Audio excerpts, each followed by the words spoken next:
Hi guys, it's Kasha. Welcome to the channel and to my wonderland. It is the coffee time and today I bring you yet another book haul. So I have a total of 17 books, 17 again, and a book box.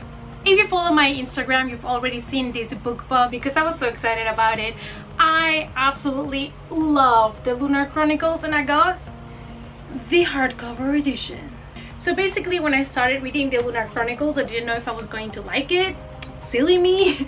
And I decided to just grab the regular paperbacks because they were like half the price of the hardcovers. So after I read the whole series and I loved it so much, I decided to get the hardcovers.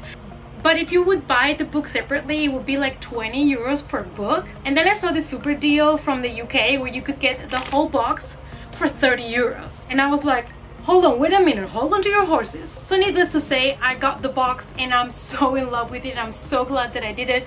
I'm still considering keeping the paperback, so in case I want to reread the books, I would use the paperbacks that I've already read to keep these ones pristine in the box. The box comes with Cinder, Scarlet, Cress, Winter, and Fairest. I also have Stars Above and the first volume of the graphic novel.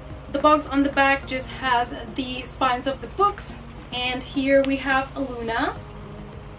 Alright, now let's start with the books, and we have My Plain Jane, which was the July books of the Owl Crate. So the Owl Crate sent us this exclusive cover where the only difference is the colors. There is a different color. I'm gonna put somewhere here the original cover so that you can compare. And it also came signed. Now I still don't have my Lady Jane, so it's time to get it now because I need to get to these books. I've been meaning to read them anyways, and some weeks ago I just reread Jane Eyre because I want to read all the retellings from it, and so this is just perfect. Then we have Stalking Jack the Ripper by Carrie Maniscalco, and it's another one of those trilogies that I've always wanted to start, but I was a little bit unsure because it has mixed reviews, but I decided to pick it up. It's basically this girl, I believe that she tries to solve the murders of Jack the Ripper and figure out who he is, and that is enough for me as a theme to want to read the book. Then we have Midnight at the Electric by Jodi Lynn Anderson.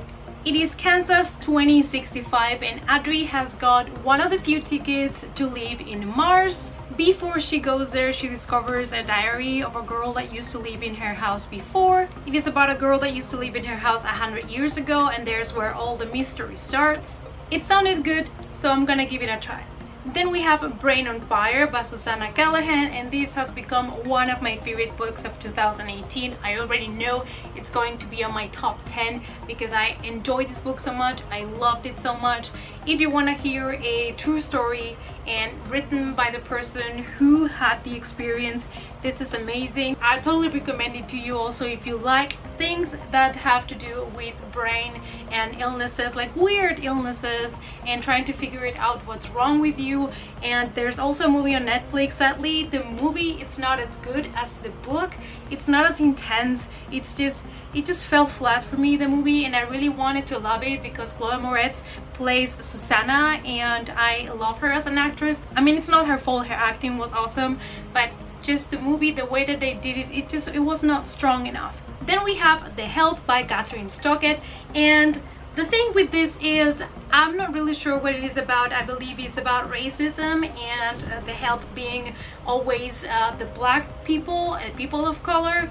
And the reason why I picked this up is because I've always been intrigued about this book and I wanted to read it. I have not watched the movie, and I only paid 88 cents for this beautiful hardcover, and it's basically like new. I did get it secondhand, but it's basically like new, so I'm willing to give it a try. Then we have The Lady and the Unicorn by Tracy Chevalier, and I'm not gonna lie if I say the word unicorn being on the cover of this book is one of the reasons why I got it. It is based on a woman in the 15th century that used to do these beautiful tapestries, and that's all I know about it.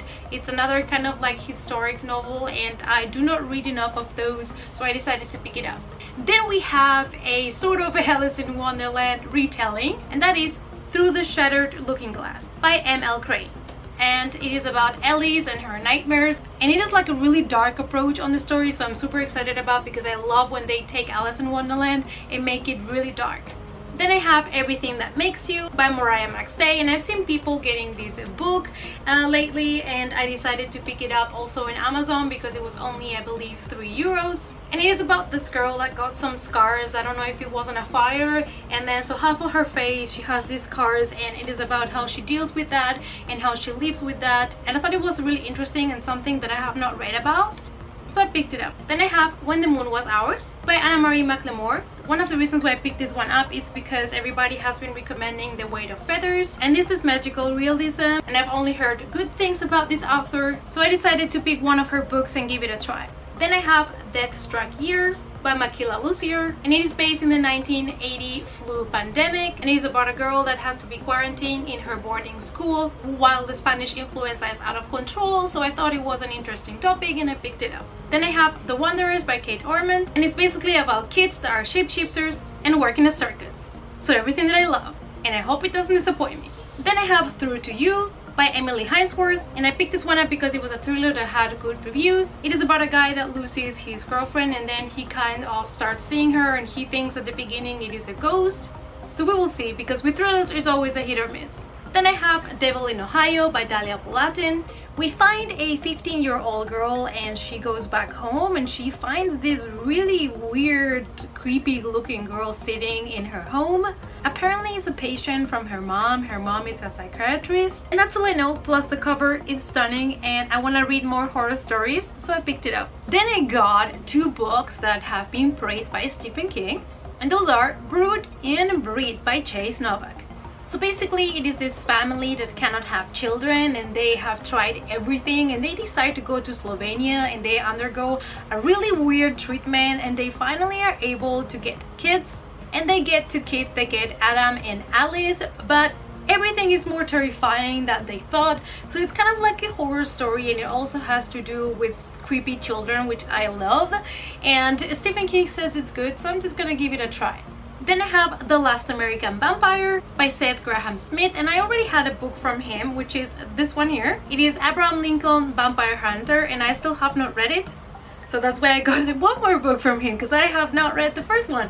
But I love the cover. It is absolutely beautiful, and they are both about vampires, so I had to add them to my collection. And the last one, it is What I Lost by Alexandra Ballard, and I already read this book. I read it the moment I got it because I was extremely excited about it, and I loved every minute of it. I thought it was brilliant. I love the story, I love the characters. It is wonderfully written, and I can recommend it to anybody that is interested in this kind of books. As a disclaimer, it deals with eating disorders. We follow the story of a girl that has a very serious eating disorder, and she has anorexia, and she's brought to this hospital so that they can take care of her, and there she meets other girls like her. Alright you guys, so these are all the books that I had to show you in this book haul. I hope that you enjoyed the video. Let me know down below your thoughts on the books that I've hauled in this video. Give it a thumbs up, subscribe to the channel. All my social media is listed down below, and I hope to see you guys in the next coffee time. Bye!